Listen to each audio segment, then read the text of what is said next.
The Starlight is a new 6-shot, 25 auto pocket or holdout pistol. Its lineage is easily traced to the dozens of Spanish vest pocket pistols produced in the early part of the century, and specifically the Browning 1903 copies made by Star.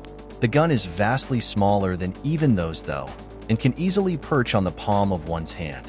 The Starlight is a single-action gun with the safety immediately behind the trigger, whereas can be swept with the thumb when the hand is in the firing position.